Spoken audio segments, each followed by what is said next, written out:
ఇప్పుడు కృష్ణార్జునులాగా చంద్రబాబు నాయుడు గారు, పవన్ కళ్యాణ్ గారు ఆల్రెడీ కలిశారు.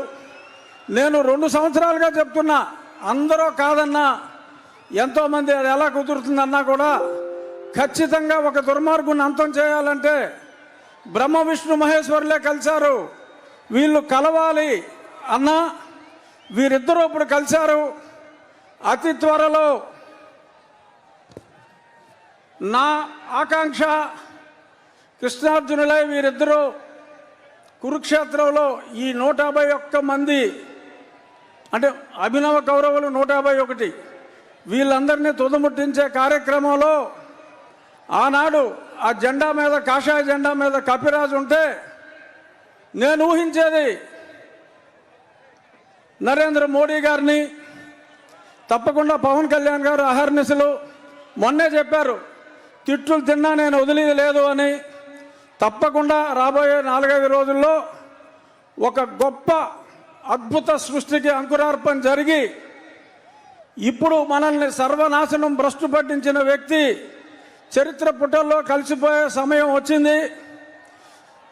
నేను రోజు మిమ్మల్ని 1 గంట సేపు వాయించేస్తున్నా రచ్చబండల పేరు చెప్పి.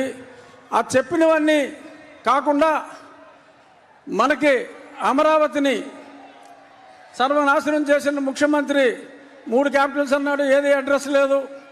సరే మొన్న ఫ్లోటింగ్ బ్రిడ్జ్ చేస్తే అది పోయింది. కుప్పానికి నీళ్ళు ఇచ్చాడంటే అది వినోదం సినిమాలో ఊటీటీ బ్యాంక్ లాగా అలా గేటు పెట్టి మళ్ళీ పట్టుపోయారు. అంతా మోసం, దగా.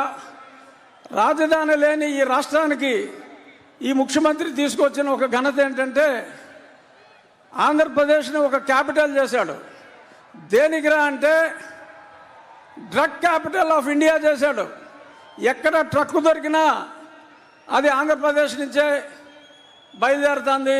డ్రగ్స్ దొరికితే మరి ఇక్కడ కాకినాడ పోర్టుకు వచ్చి ఎవరో ఆషికి ట్రేడింగ్ అని దానికి ట్రేసెస్ అన్నీ కూడా మనం చూసాం. డ్రగ్ ఆంధ్రప్రదేశ్ని రాజధానిగా చేశారు తప్ప ఈయన చేసిన అభివృద్ధి ఏమాత్రం లేదు. మహిళలు తాలిబొట్లు తెగిపోతున్నాయి పటా పటా పటా. ఆ చెత్త మందు తాగి 60 రూపాయల మందు 200 రూపాయలు ఇచ్చినట్టే ఇచ్చి మీ జేబులు గుల్ల చేస్తున్నాడు. చెప్పుకుంటే 100 కోటి.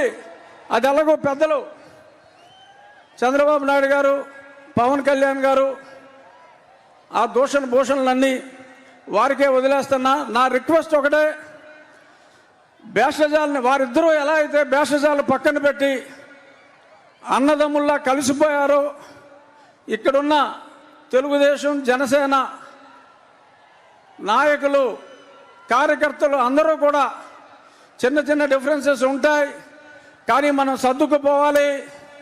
ఎవరెవరయ్యో లేఖలు రాస్తూ ఉంటారు, ఆ లేఖల్ని పట్టించుకోవద్దు. వారిద్దరూ ఎంత అన్యోన్యంగా ఉన్నారో మనం అందరం కూడా, నేను తొందరలో మీ దగ్గరికి వచ్చేస్తా.